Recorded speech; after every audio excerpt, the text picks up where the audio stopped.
各位大家早安。好，第一件事情哈，我们这2年时间，我们非常感谢金管会、劳委会、劳保局，啊，我们从无到有，啊，从一直被转出到停止到止血，我们做了很多的努力。工会如果没有工会，就不可能实现。我代表工会先跟各位行政主管机关先感谢，但是呢，也对这一段时间一直责骂你们，也感到抱歉，因为职责所在。我现在要骂得更凶了。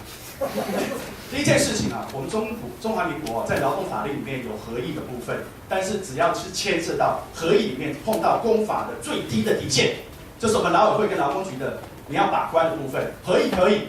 如果碰到劳动行为是劳动法、劳动基准法，这个部分你们还要再讲吗？你们都是专家都是公务员你们在所有的行政法规里面，每一个人在从87年到现在，我们工会成立到现在，所有的文件我们整个 review 13年来没有进度，没有进度是什么？87年4月1号保险业纳入劳动基准法，所有的公司都在调试，都要怎么去适用一个法，要适用所有的行业，的确不容易。真的，我要讲这句话，我也站在公司的立场讲，真的是不容易。可是我要告诉各位，公司这个一直很自傲的一点说，我们是一个独特，46年来都是承揽委任制，他们很独特的这个精神，怎么到了87年经不起考验？为什么会有工会的组成？就是因为这里面触碰到了什么？公法的最低的底线。最低底线，我们不是要你的最低工资，而是要劳动权里面的最低保障。我们必须要说明，这个台湾有各行各业有低底薪制，有高的佣金制。低底薪高佣金，它只要牵涉到有劳动法的时候，它就属于雇佣行为的部分。所有的保险公司不是只有南山台湾人寿、中国人寿、宝诚、星光、安泰，还有国泰人寿，全部都是用部分的劳雇关系来解决这个问题。为什么？因为他们知道这个问题是不能碰触的，要符合国家的法律。只有 AIG 再见，现在妊娠，现在已经没有妊娠了，现在只有南山人寿。8月18号就是南山人寿，什么代表妊娠？劳委会我们王专委也有提到，我应该跟你推崇一下。王专委他当我的面说，如果我们现在这个几个承诺，如果南山人寿他敢违法，我就撤他的经营权，我要撤他的牌。我这个不会乱讲，谢谢你给我那么大的信心，让我支持到现在。我现在告诉你，我们劳委会王如玄主委，我从来没见过他，但是我告诉你，我们公文来来去去了100多封，王主委从来没有来跟我们谈过，也不跟我们谈过。那当然，我们王专委就够用了。但是呢，那个客运司机超时加班，也没有工会，也没有区分一份公文，他就赶快到现场作秀。我们必须要说的，论程经过核准是金管会、劳委会几个大部会的主管，可是碰到事情全部移文，移文给谁？劳工局，我不知道劳工局有没有来场，我只能这样说，劳工局真的要听。我到劳工局，所有的科长看到我就跟看到鬼一样，赶快躲。为什么？因为他没有办法解决的问题。委员，我们现在有6亿8千万是准备做新制的，万一这个确定的时候，可是忽略了一点，旧制的提存要依18号公报、跟22号公报、跟37号公报，我们本来就要提存在台湾银行信托局，1毛钱都没有。这个里面有南山人寿的财报，我们在这里面有南山人寿的财报，98年、97年，上面的会计师都已经注明了一点，因为我们上面有部分的业务同仁向劳保局申请有关于承认新制的部分，这个部分因为劳动的法令、雇佣的关系，对公司应计退休金负债，这个部分非常严，这是公司的内部的文件我们财报总共在97年的时候，我们公司只提存了100多万每一年只提拨10几万退休金。我是告诉各位，7983位，这是选择新制的。南山人寿在劳保局目前我不知道，薛经理，我真的不知道南山人寿向劳保局投保的部分还有没有12000人？我这要提到第一个，有没有12000人？这是第一件事情。第二件事情，这是包括内勤在内的，人员12000名。记住这个数字。南山对外宣称我们有33000人，那其他人到哪去了？我们去函总统府，总统府告诉我们，总统府办公室告诉我们说，南山人寿不但这个转出去不知道，但是我们查了都没有这个情势。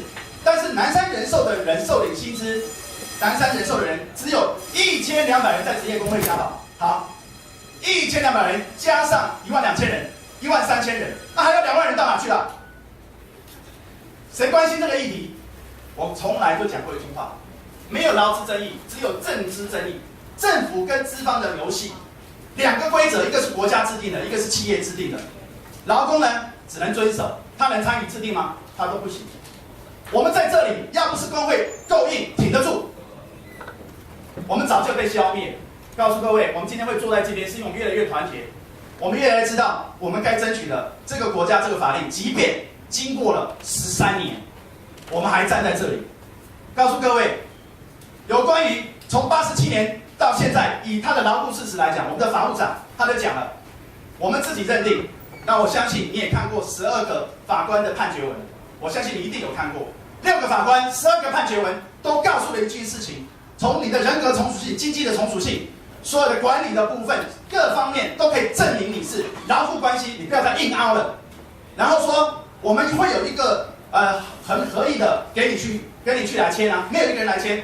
我告诉你，中信通讯处的钟德正，天成通讯处的高玉琪有没有在？没来。跟公司要你的雇佣合约，拿不出来就是拿不出来。好，我要给你签，拿不出来。对外完全宣称说有啊，我们有啊。我们再告诉各位，有我看到，但是不敢给我。我们有内部的文件，内部的文件是在法院上做伪证的简曼婷小姐，现在调到北一区做教育训练。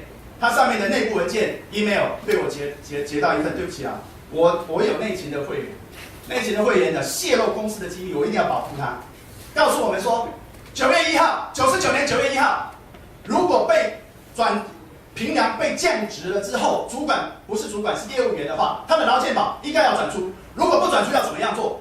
他就1、2、3告诉你要写什么声明书，要怎么样做法一大堆。我再告诉你，刚才我们法务长很 shock 说不知道有这些情势，我有正式函文，中信通讯处的处经理传简讯，全部我们都用公文给公司，公司说查无实情，我们连简讯的内容，连函文内容还多嘞。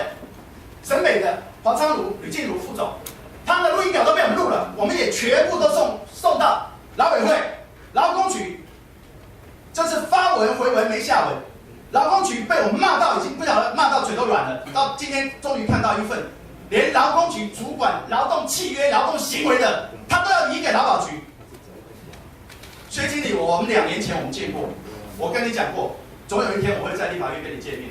我今天做到了，我就是告诉你，我谢谢你，因为你依法行事，我也谢谢你这个部分。我说我必须要告诉你，我在那一天，在2年前的12月，我说了一句话，因为我们在协调的时候，第4届工会在做，我是代表青年局。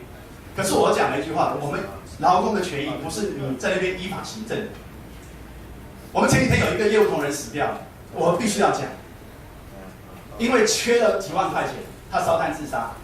我们工会一直站在这里，如果我们的努力是够的话，我们的公积金早就还我们，我们用自己的钱在过日子，那都已经完税的东西。可是我们一直在被公司打压，公司说没有。我所有的市政，劳工局有没有收到？劳委会有没有收到？经管会有没有收到？除了市政的录稿，还有录音，还有徐野俊副总骂我们王八蛋，我也认了，因为我也常骂他王八蛋，但是都私底下，因为我们是很好的朋友。但是我告诉各位，公司希望走向一个康庄大道，劳资和谐，不是硬凹就可以的。我们现在手上各位，我一晚上没有睡觉，看到13年劳委会13年的推脱版本，你们要好好的协调，你们要本着劳资和谐，然后呢，经管会你们核准了，然后呢，好，我们有人说我们要去监察院，然后监察院更扯，监察院我们从法务调查局我去做证人，到现在快周年庆了，我要庆祝周年庆了，结果呢变成国安机构的收证单位。每一次我们要抗争，他在问你们要去多少人啊，怎么样怎么样，我就问他说，你为什么不做你的事情？我们也去很国税局啊，每一件事情，各位你们想得不到的，我们都在做，所有的单位都在移文，不关我的事，我依法行政。我告诉各位，同样一个单位，从90年到现在为止，光劳保局，我们看它反反复复同一个文件，就可以有不同的版本。我们必须要讲到，我们这个国家最后的一道防线是我们的主管机关，而不是劳工。可是这整个的运动，这整个坚持到最后都是劳工，因为公家单位我去文没下文啊，那你要我怎么处理？南山人寿说我们给检举了，有人有事有物有录音带，对不起，包括这个逼签的公文全部都要汇法务，我连汇法务的内部文件我都有，你完全不知道，要睁眼说瞎话。我们工会只要表明一个立场，你继续在逼签，请问你主管机关还有什么能力？你来告诉我们啊！你劳委会怎么保护劳工啊？你劳工局怎么保护我们劳工？我们持续在被逼签，我们持续在被迫放弃我们劳工的权益。有人烧炭了，有人做事情了，你表示遗憾吗？我们告诉各位，这是我们工会的立场。逼签的行为，我们全部都有资料。我真的不知道怎么样可以做到像林庆和一样，能够睁眼说瞎话。谢谢各位。